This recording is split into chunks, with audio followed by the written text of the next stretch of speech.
Kürovizyon'a hoş geldiniz. Hoş geldiniz, hoş geldiniz. Bendeniz 4. Pepi, GZone ile birlikte yaptığımız Eurovision Countdown'da bir başka röportaj ile karşınızdayım.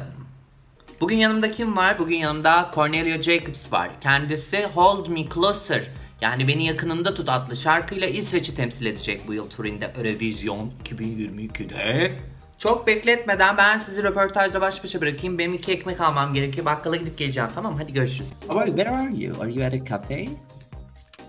Sorry? Are you at a cafe or something? I am at a TV program in Amsterdam right now.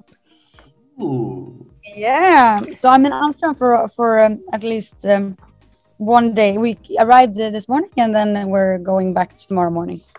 To Sweden or? Sweden. So after this trip, it's gonna be just preparations before we leave to Turin on Monday. It's crazy. God, so soon. yeah, it's so close. I can't believe it. Are you going there? Oh, unfortunately not. But maybe next year in Sweden, when they held the competition in Sweden, maybe, you know, if you invite me. No pressure. So, I'm just gonna get to my question because we don't have a lot of time, I guess. Yeah. So let's get this one out of the way. How's your Eurovision journey going so far? Are you happy, stressed, calm? Like a little bit of everything, but mostly just happy and super excited. Of course, a little bit stressed, but more about like the fact to get everything with me and like the planning. The plannings is what I am bad at. I'm not so stressed about. I just want to go there, be there because then it's gonna be so much just, you know, to be in a hotel at the same hotel in 2 weeks is like luxury. To like, oh. Sorry, you hear when it's coming like emails to this computer. Yeah. I've tried to make it stop, but I don't know how you do it. I'm so sorry about that. No, so it's I'm calm when I think about just being there and being live, doing the rehearsals and just interviews and stuff at the place. But I'm super bad at planning stuff, so I'm a little bit stressed about this preparation part. Well, I was stressed before we started the interview, but yesterday I watched a couple of your interviews and you mentioned the technique that you learned from one of your boxer friends that goes like... Oh, yeah! I did that. I almost fainted. I'm still a bit lighthearted, but I guess it worked. Yes, it worked. You're not stressed anymore, are you? No, I'm not. No, perfect. What else do you do to handle the stress? Like, are you feeling the heat? I do a couple of things. I think it's important for me to have some parts of the day like in a very calm place and to like get into the focus and the little bubble that you need to stay in focus, or at least I need.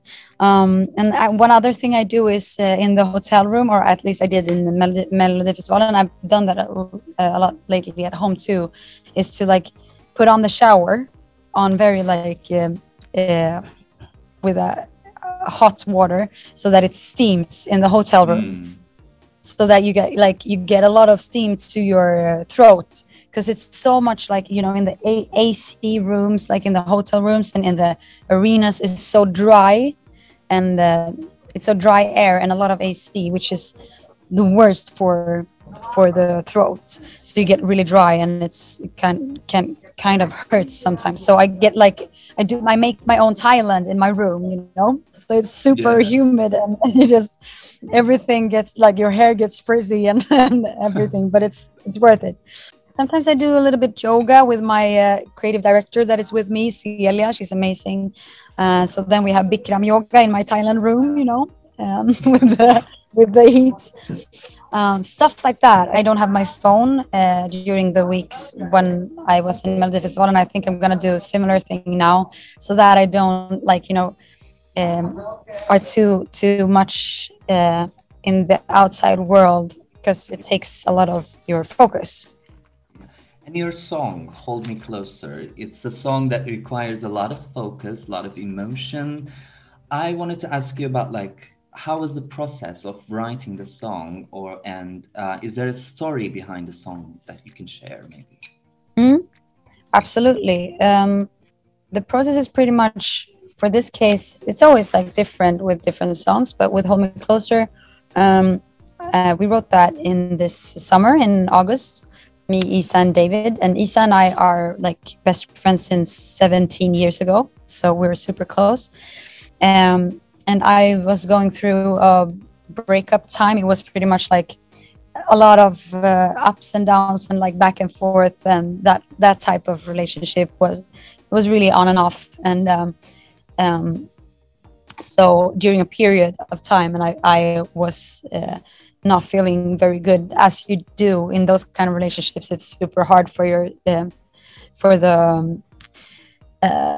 for your head and heart and everything, obviously. So when we wrote the song, it came pretty natural that it's about this relationship and this breakup, or one of the different breakups, but it includes the whole breakup, but it's also taken like specific sentences and sayings and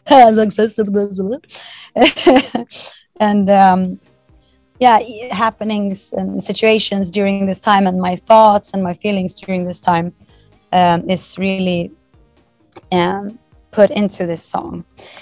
It's very raw from what happened very recently in this relationship. So that's the story pretty much.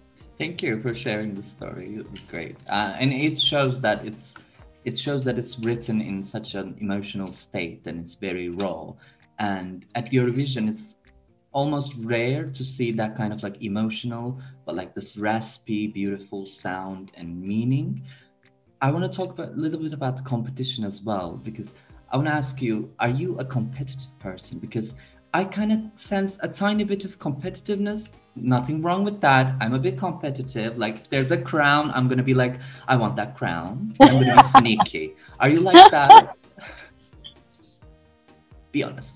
I'm not really sure, to be honest, what is what, because right now I'm kind of overwhelmed with all the love that I get. So right now I'm not sure if it's that I'm like I have a good confidence right now because of that, like, so that I'm like, oh, it's fine, it's just a competition, you know, or if Sure. it's because I actively try to not think too much about the competition part, because it's not helping me in any way, since it's just making anyone nervous to think about that it's a competition, and I mean the pressure and everything about like the odds and everything. So I'm trying not to think about it too much and focus on everything that I get from this situation right now is so overwhelmingly beautiful and satisfying in itself, that it's so amazing for me that I get to share this story that is very, very big part of me and my like my artistry. Do you say that? Artistry? Yes, artistry. Is that a word? Yeah. That my artistry is a very big part of me. So the fact that I can be me and do this and do it in such a fragile and naked kind of way, and still get so, because that's kind of scary in many ways, but to get that kind of love and support that I get with the fact that I'm participating in Eurovision is something that I've never experienced before, not even close. So I'm so happy about that, and it might sound like I'm lying, but I'm not. I'm really so satisfied and happy with the situation right now. I'm just so honored that people really seem to like what I do in the song. So I don't feel very competitive right now, if that makes sense. Like, if you know what I mean. Maybe I would have been in another situation if I didn't get so much love. Maybe I would have been more like, oh, I need to, you know. But right now I feel kind of calm in the whole situation, which is just super beautiful, and I'm very thankful for that. because you came in very close in the past, while I was researching you, I was planning to ask you a couple of questions about love generation, your journey. But then as I watched your interviews, I've seen that you kind of wanted to put that behind you. So instead, I changed my question to this. If you had $10 million, how would you spend it? Ooh! First of all, I think it's so sweet that you're looking at interviews and making okay, maybe she wants like a, yeah. Yes, you're catching and you do your research. I think that's so sweet of you. So thank you, firstly. I don't mind speaking about it. It's just that it feels like another lifetime for me. So it's kind of like, let's talk about now.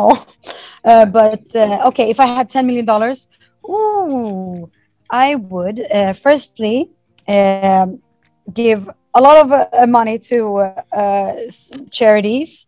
And then I would buy a house in Italy, like close to Como Lake. Have you been to Como Lake? It's the most place on earth. You will probably run out of 10 millions at that point after you buy the house. Yeah, so that's it. Yes, exactly. I heard that you wore the outfit that you wore in Melodifestivalen was from H&M, and it belonged to your mother because she works there. Exactly. I think that kind of separates you from the other competitors and other artists in general, because some of the artists, they're like a bit on the luxury side or expensive side. You know, like this shirt, I bought it for like $2 or something, and I make it work just as you made it work. How? I'm all secondhand here. Everything I wear is secondhand, actually. Sickening. How did you develop your sense of style? I mean, what's your inspiration, and how did you manage to not go in that like luxury, expensive lifestyle direction? I think first of all, because I've been an independent artist for so many years, so I've never had the money to be a luxury. That have never been like an option. And also I've always fancied like secondhand, because you can find like pieces that you don't even know where they are from. At the same time as I've always had my mother working at H&M, so she's always been taking home pieces, and sometimes it can be really like crazy pieces that never came out in the store, even because they tried something and then it was too expensive to do or whatever. So I've had the luxury to have her during these years, saving my stage persona, since I've always been I like to dress up and I like to have crazy pieces, but I also like to wear kind of like this. Like I have my style is quite versatile and changing during the years. And I think lately I've been more open-eared with like what I feel like wearing. I think earlier in my years as an artist, I felt a little bit more pressured that I always have to dress up in a certain way, because otherwise I'm boring or whatever. And now I feel more like it's okay to be both super extravagance some days, and then some days you can be more chilled down, and that's fine. It's like it's just mirroring how you feel and life in general. And to this, what the style I have now is probably a combination of like what I've always liked, and then I have my mother and my best friend Celia, who is creative director together. Like she's helping. We're a team in everything that is like creative in my project, except the music. So we're doing like music videos and stuff. She's a great choreographer, and so she and me have been like trying so much out and like trying to find a new way, and together with mom, who takes home crazy things from her work, and mom's wardrobe is so fun to go through, because it can be like, yeah, just like that thing that I'm wearing on stage was like hanging in her wardrobe, and we were like what is this? Can she lend me some of her pieces? Apparently Absolutely. She's more glamorous than me, girl. I'll send you her number. No, yeah, I know she's a fab lady. I've searched the internet about you, but the most information I found it on your Spotify bio. I thought you wrote it yourself, I guess. I encourage everyone to go read it. It's so fun. In that you say, when I work really hard. When I chill really hard. So like after an intense week or a month of working really hard, how do you chill? How do you relax? It's been a while since I last did that. Chill. But yeah, that's the thing. I'm a lot like on and off on things. It has to be all the way or nothing. And I mean, classic things. I love being on the beach or like just, swimming in the ocean. It's just very classic things, but very, or like, napping in the daytime is the best thing. Napping. Oh. If that feeling of like I shouldn't, but I do it anyway. I will. Yeah, that's I shall. And just fall asleep in the sofa. Yeah, that kind of chilling, and like I just love vacations, I guess, yoga and stuff like that. I'm not doing it as much as I wish I did, but dancing, love dancing. Just doing vacay stuff, like go to a salsa club or whatever, and just like do. Like I think after Eurovision, you're gonna take the longest nap. It's gonna last like 15 or 20 hours. So yes. And you deserve it. You deserve Thank you, girl. Thank you. So this year, who is in your top 3? Have you listened to all of the songs? Who's in your radar? I have. I'm like it's a little bit different days. Usually it's Monica from Lithuania. I think she's adorable. Yeah, you like her too, right? Oh my her whole persona and the song and her voice and her eyes is so mesmerizing, and she's so beautiful. So Monica, I really love her, and I love Chanel. Sure. I think she's such a professional and so cool. I also love S10 from Netherlands. That song. Girl. Listening to it. It's such a beautiful song. I haven't seen the live performance yet. I don't know if there is one, but I've just heard the song a couple of times, and I really like that song. And I also love Ukraine. I love the way they have switched so many different, or taken so many different things and put it together. And usually when you do that can be like a little bit messy, but they're kind of connecting everything in a weird way because it's so messy but still so clean. I don't know how the whole like concept and everything, it's like it's so many like weird components that it gets super natural kind of. Yeah, I really love that. I don't understand, like Ukraine has that kind of stuff. Like every year they come up with a song and it's very traditional, very EDM, and it's like what a great mix. Yeah, last year with Go as well. I was like, girl, Ukraine, that was so work. Cool. Yeah, yes, that was so cool. And that she was like increasing the tempo during the whole song. That's very rare in Eurovision to do this stuff like that. I think they're so cool that they're not afraid to be the odd one in the competition. I think that's amazing. I love that. Yeah. Have you listened to Sheldon Riley's cover of Hold Me Closer? Yes. It's so beautiful. It was really good. What a great cover. I mean, since the song is beautiful, so sweet and so talented. He's so talented. I was like, oh my God, maybe he should do it instead. Let's change the songs. You'll do not the same and he'll do. Switch it up. Yeah, I have to learn his one. So my last question, I don't want to keep it so long. No, Josephine just came and like, but last question. Yes. Sorry, Josephine. Sorry, I'm sorry. I'll give you back your girl. I'm sorry. She's fine. You are a singles kind of girl. You do a lot of singles. We don't have an album yet from you. Do you plan on, or are you just waiting after the Eurovision to drop a hot album? Yes, I am. Or I didn't wait. Like the thing is, I am an album kind of girl, but I've always been working independently until now. I haven't had the economics to make an album because it's super expensive. So I've been like writing for this debut album for a very long time, but now hopefully, since I have a